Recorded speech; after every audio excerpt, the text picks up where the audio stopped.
You know already. How?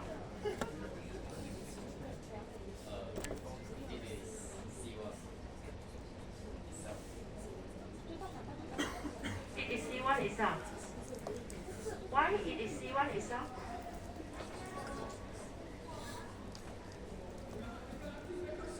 Why not C2?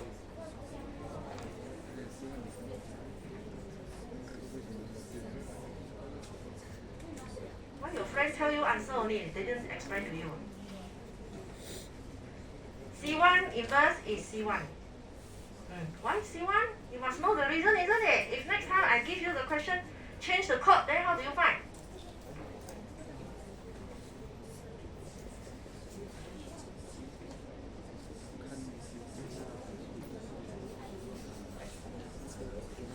Hugo.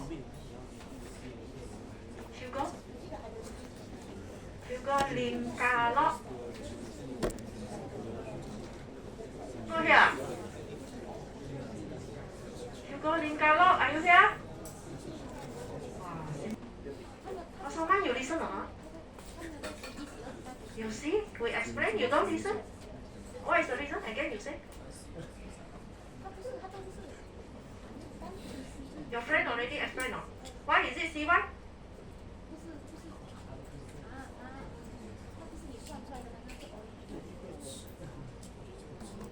See what happened? Second time already explained already. Still don't know.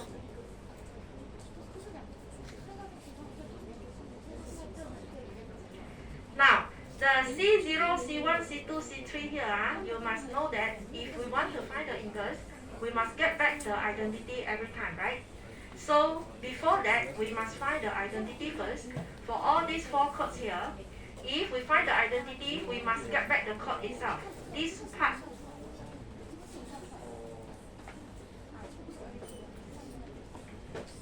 This part here, we must get back the code itself, C0, C1, C3. And this one must be the same. The middle here will be the identity. So the C0, C1, C2, C3 are all these four codes here. So to get back the same code, we must get all 0. Correct? That is the identity. Okay? Now once you have the identity, to find the inverse of the code itself, the answer must be the identity. So that means you must have the identity first, then only you can find the inverse. And for exclusive OR, you also need to know how to do the exclusive OR. The same code must be 0. 1 and 1 must be 0. Only when it is 1, 0, 1, 1, you get 1. So for this one, in order to get all 0, these two must be the same code, isn't it? C0 and C0 inverse must be the same code, then only you will get all 0. Correct not? So same also for C1, if I want to find the inverse to get all 0, then the C1 inverse must be the same with C1. Then only you will get all 0. Because our C1 now is 0, 1, 1, 0, 0. If you exclusive OR with the same code itself, then you will get all 0. Correct? So that's why when the C1 inverse, you get back C1. Now okay. So C2 and C3 also the same. You will also find like this. They must be the same with C2 and C3 in order to get back the identity of 0. Now this table is just to show that all the code after exclusive OR, they will get back C0 to C3 itself. And I already show it in this table. Instead of I need to draw 2 tables, I only show 1. Enough already. You can write C1, C2, C3 beside the code itself. So you no need to construct a separate table to show that the code is C0 to C3. You understand what I mean?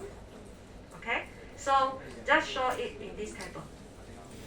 And all these are the conditions for us to show that it is a subgroup of B5.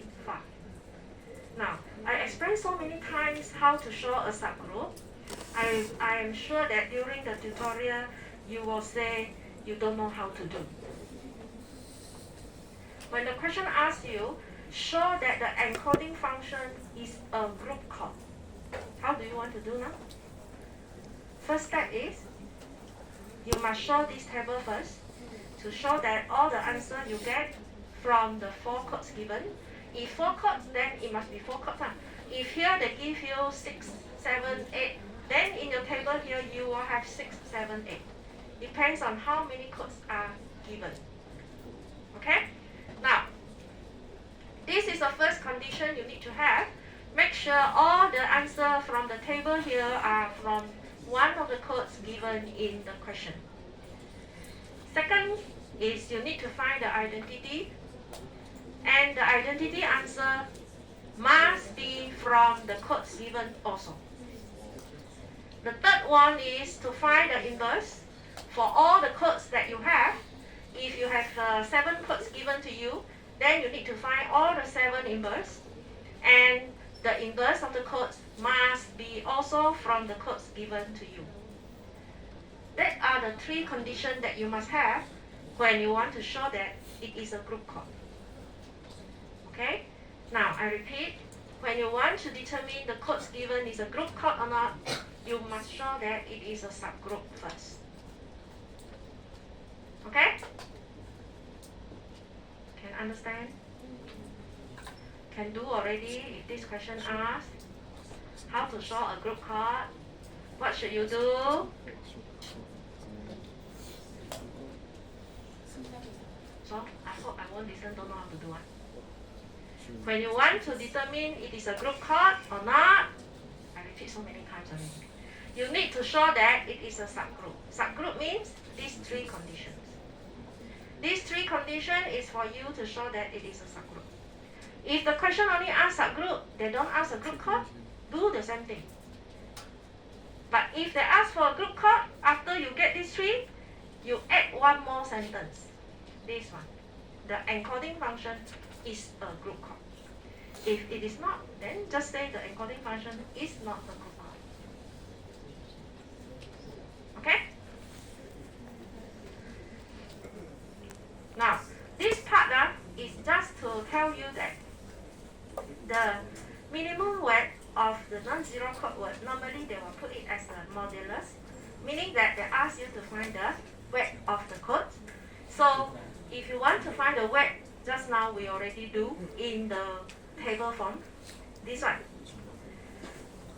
Actually, when you want to find this code, the weight means that you can also find it like this.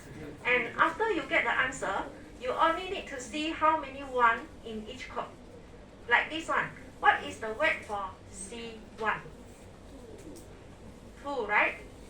So, you can find the weight itself from the table that you have constructed here. No problem. You can get the answer from this table also. This one also the same. They say that the minimum distance, so minimum distance, they just put the modulus for the CK. Which one is the minimum distance? You get from here. Now, in the tutorial, the question asks it is a group code or not.